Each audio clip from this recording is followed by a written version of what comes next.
বন্ধুরা, সাধনা রান্নাঘরের থেকে সুস্বাগত জানাই সবাইকে। তো আশা করি সবাই ভালোই আছেন।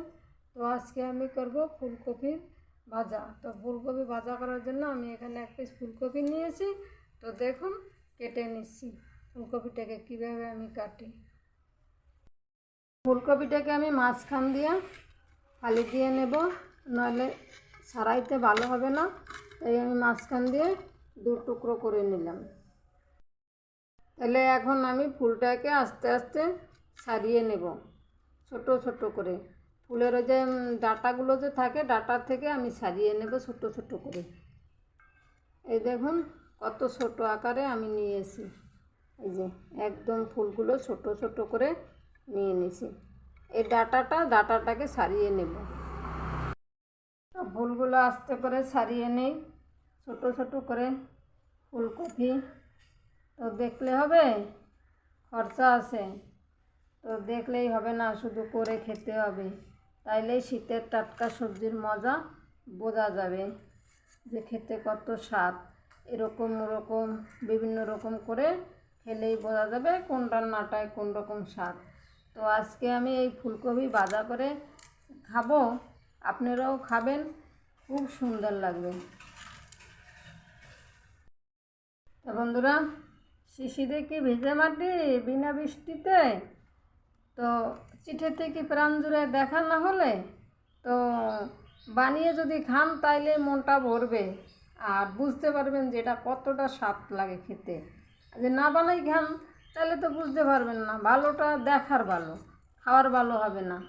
তো বানিয়ে খান আর পাশে থাকুন, আর চ্যানেলটি সাবস্ক্রাইব করুন নিত্য নতুন ভিডিও পাওয়ার জন্য।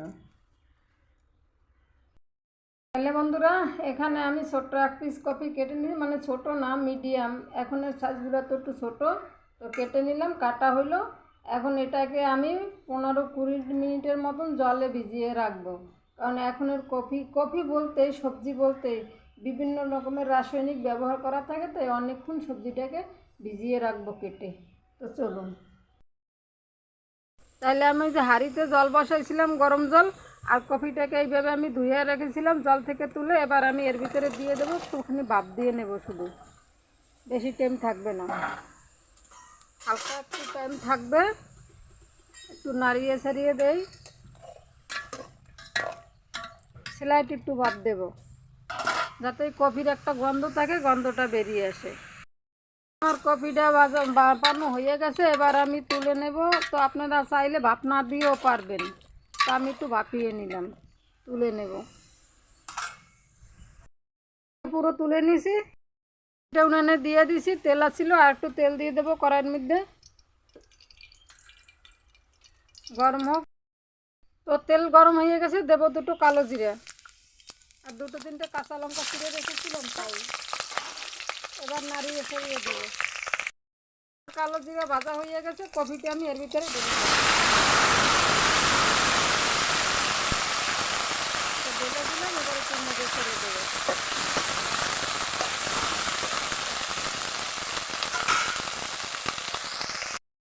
তো কফিটাকে আমি নেড়ে চেড়ে আস্তে আস্তে, মানে পুরোটা তো সেদ্ধ হয়নি, আস্তে আস্তে সেদ্ধ হবে, তারপরে করবো। ততক্ষণ আমি নেড়ে চেড়ে রাখবো সুন্দর করে, জলটা যতক্ষণে না শুকিয়ে যায় কফি থেকে।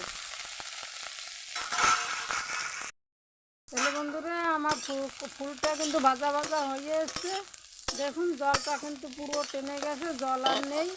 তো আমি এখন এর ভিতরে পরিমাণ মতো নুন দিয়ে দেবো, নাড়িয়ে ছড়িয়ে দেবো ভালো করে।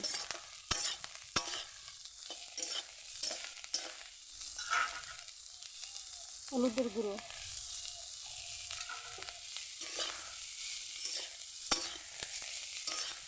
আগে আগে যদি আপনারা নুন হলুদ দেন তাহলে কড়াইয়ের সঙ্গে লেগে যাবে, পোড়া পোড়া হয়ে যাবে, ভাল লাগবে না খেতে। তাই পরে সেদ্ধ হওয়ার পরে দেবেন নুন হলুদ।